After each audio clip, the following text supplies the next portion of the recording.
Bienvenidos a Reto Bilingüe. Somos la comunidad de padres hispanos educando a hijos bilingües.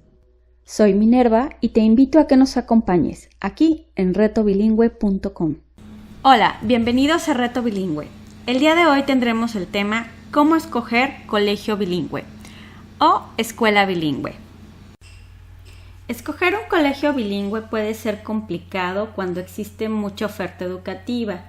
Y cuando eres madre primeriza o llegas a la ciudad por primera vez, pues te toca el tema de buscar una escuela para tu hijo. Pero, ¿qué tipo de escuelas son recomendables y cuáles son los colegios bilingües para nuestros hijos? La verdad es que existen muchos tipos de colegios bilingües. Algunos les llaman colegios bilingües, otros les llaman dual language, otros les llaman bilingüe y bicultural.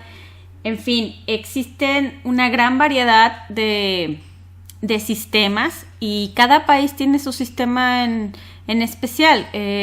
Y sobre todo porque hay veces que la mayoría de los colegios bilingües son privados y no siempre se encuentran en el sistema público.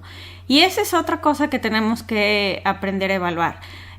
No siempre podemos escoger el colegio perfecto para nuestras necesidades. Y bueno, el día de hoy quiero comentar todo lo que uno tiene que considerar para revisar que el colegio sea lo mejor que se adecue a nuestras necesidades y sobre todo a las necesidades de los niños, que son los importantes. Para las familias que estamos criando bilingüe en casa, sabemos que los idiomas se convierten en una prioridad en la educación. Y cuando empezamos a buscar escuelas, nos llegan muchísimas dudas. Por ejemplo, si voy a escoger un colegio que sea bilingüe o que sea trilingüe, si es un colegio que hable inglés americano o inglés británico, o si voy a tener un colegio con profesores nativos o con profesores certificados. Pero escoger un colegio bilingüe va más allá de ver si tiene profesores nativos o no.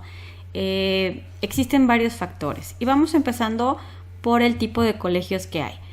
Uno de los principales factores es el tiempo de la exposición del idioma.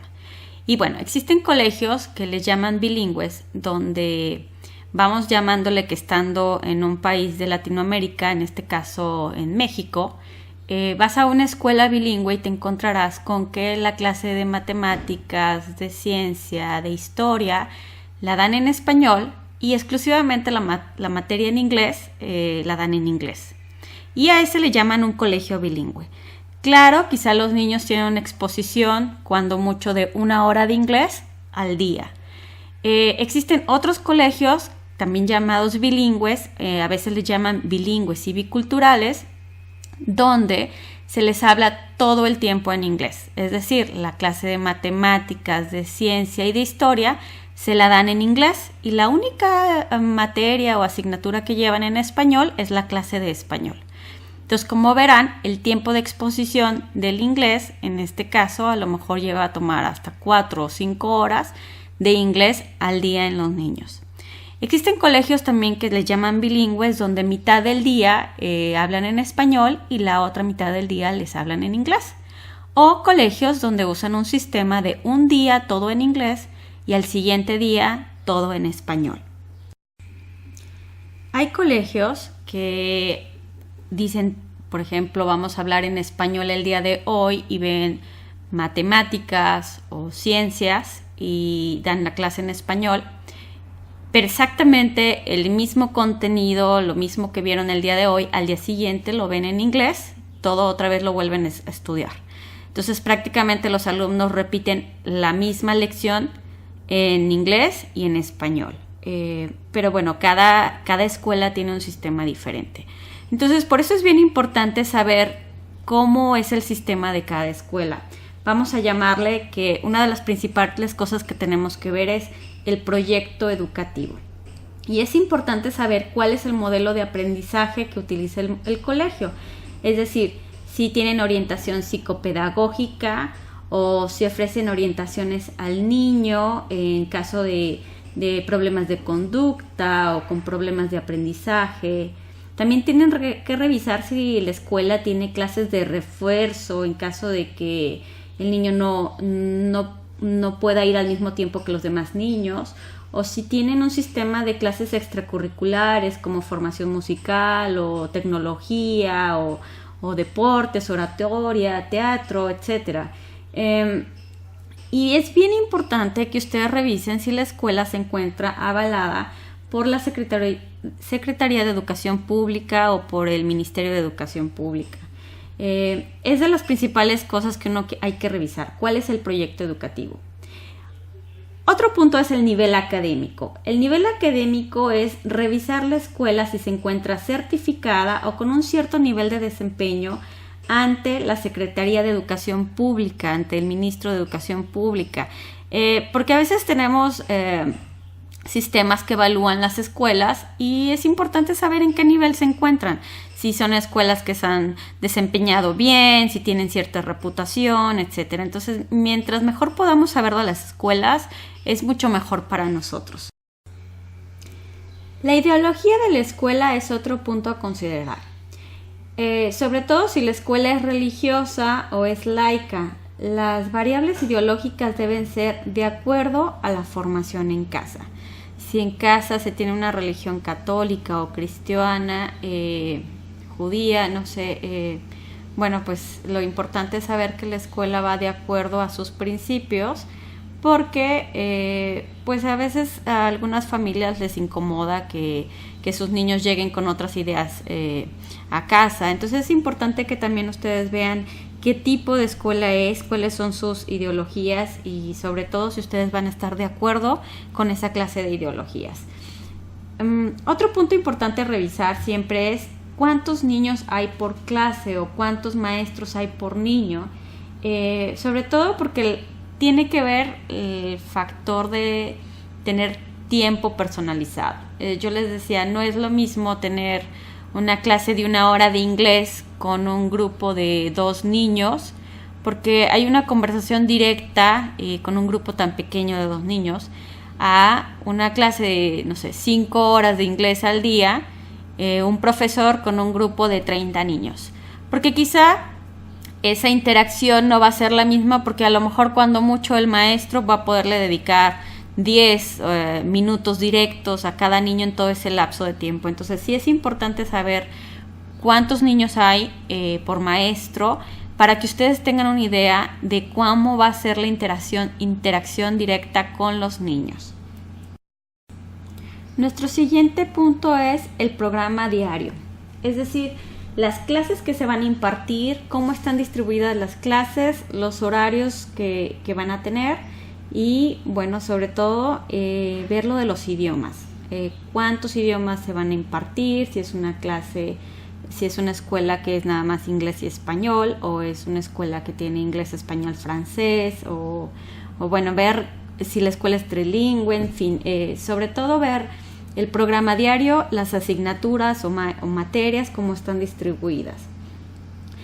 Y bueno, nuestro siguiente punto son los profesores. Y aquí es muy importante porque tenemos profesores que son nativos o profesores que son certificados. Y bueno, es bien importante revisar en caso de que no sean nativos el profesor, que bueno, tenga el nivel académico y la certificación para poder pues impartir las clases en otro idioma. Y bueno, la gente a veces pregunta cuál es la diferencia entre tener un profesor nativo o tener un profesor certificado.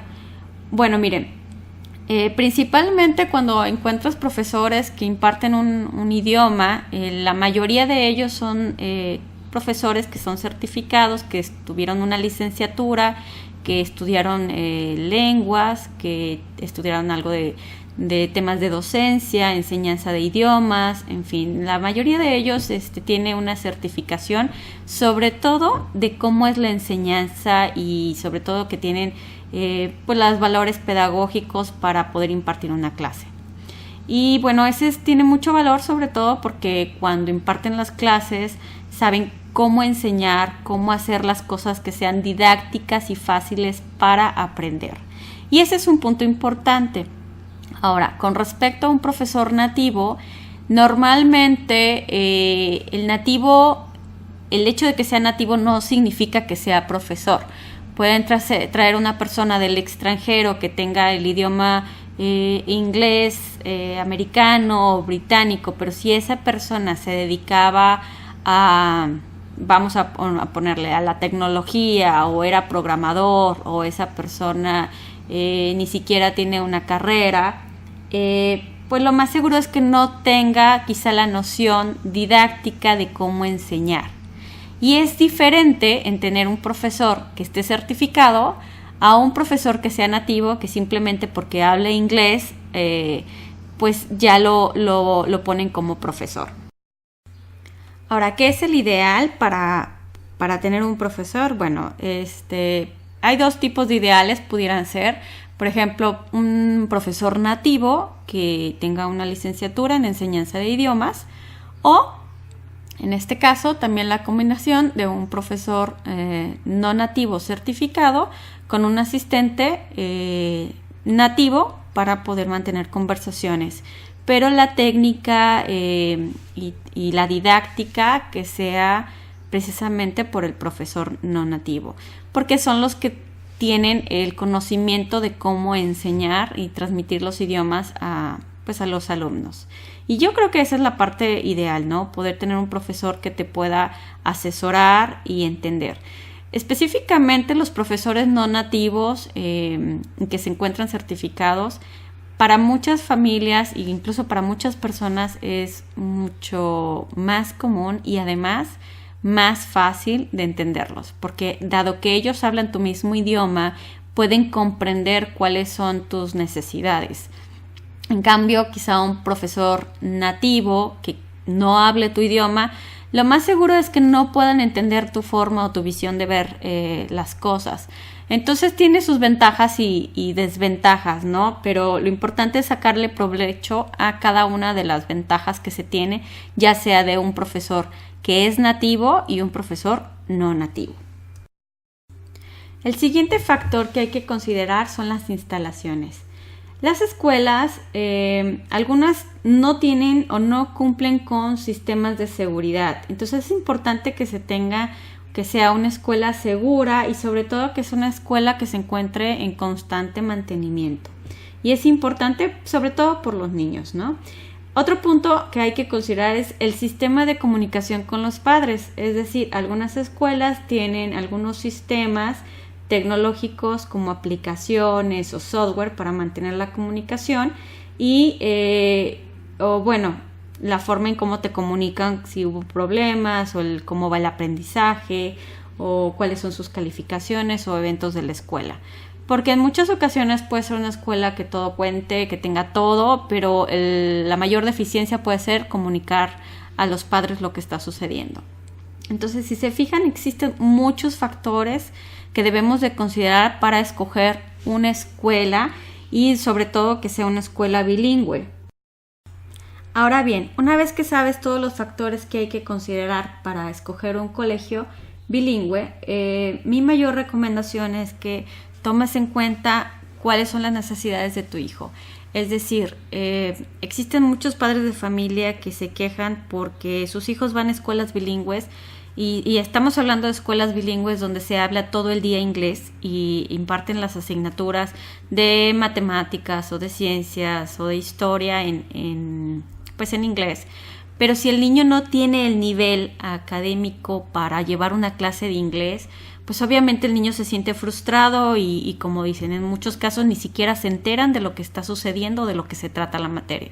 Por eso es bien importante tomar en cuenta cuáles son las necesidades del niño y en qué momento está el niño adecuado para llegar a ese nivel. Porque no es lo mismo que llegue un niño que toda la vida ha sido criado bilingüe, que habla inglés desde el nacimiento y llega a una escuela donde se habla todo el día en inglés.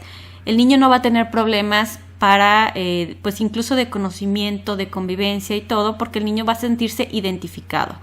Pero si estamos hablando de un niño que apenas lleva una clase de inglés, 5 días a la semana y quizá nomás le dedica 1 hora cada sesión, cuando llegue a una escuela donde se habla todo el día inglés, lo más seguro es que se va a sentir frustrado, que no va a entender y lejos de ayudar porque tenga amor por la materia, por el inglés, pues lo más seguro es que va a decir, no, eso no me gusta y se va a bloquear más. Entonces, por eso es bien importante considerar todos los factores de una escuela y también los factores del niño, de las necesidades. Porque si es un niño que tiene problemas de aprendizaje, o es un niño que tiene problemas de conducta, o es un niño que tiene ciertas características especiales, pues definitivamente no podemos ir a una escuela que no nos ofrezca ese apoyo para esos niños. Tenemos que buscar escuelas que nos puedan dar lo que necesitan nuestros hijos. Y yo se los he dicho muchas veces, aquí el experto en las necesidades de tu hijo eres tú. Nadie más va a saber de tu hijo más que tú. Desde que nació, sus problemas, sus necesidades, todo lo vas a saber tú. Entonces, bien importante que ustedes consideren todo esto para que escojan el mejor colegio. Ahora, no siempre podemos tener el colegio perfecto en nuestras manos como quisiéramos. A veces estamos limitados por cuestiones de los tiempos, estamos limitados por cuestiones de cercanía. A veces el colegio adecuado no se encuentra muy cercano a nuestra casa. A veces nos cuesta trabajo porque quizá es una escuela que ciertas personas tienen acceso. En el caso de las escuelas que son públicas, la mayoría de veces este tipo de programas está asignado para un cierto tipo de personas, de familias, quizá con un nivel de ingreso específico, o también cuando son públicos para ciertas familias que viven en una cierta zona o un cierto sector. Entonces existen muchos factores para llegar al colegio ideal y a veces no se puede tener, ¿no? Pero dentro de lo que les mencioné, espero que ustedes puedan tomar su mejor decisión.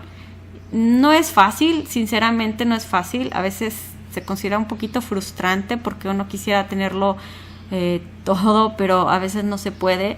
Pero bueno, mi mayor recomendación es que primero vean cuáles son las necesidades de su hijo y sobre eso escoger sus mejores opciones y tranquilizarse. En caso de que el colegio no tenga lo que tú necesites, busca apoyo externo. Considera que la educación tiene que partir desde casa. Y si tú no encuentras el colegio adecuado, tú tienes la opción de complementar esa educación en casa. Existen muchos currículums y existe muchísima información para hacer homeschool y eso te puede ayudar mucho para complementar la educación de tu hijo. Gracias por escucharnos. Te invitamos a que nos visites en nuestra página de retobilingüe.com y ahora también nos puedes escuchar como video podcast en iTunes, en Player FM y lo mismo en YouTube. También te invitamos a que nos sigas en nuestras redes sociales de Facebook, Twitter, Instagram, Pinterest y YouTube y nos puedes encontrar como @retobilingüe. Si te gustó esta información, ayúdanos a compartir a otras familias que estén compartiendo el mismo reto. Esto fue Reto Bilingüe con Minerva.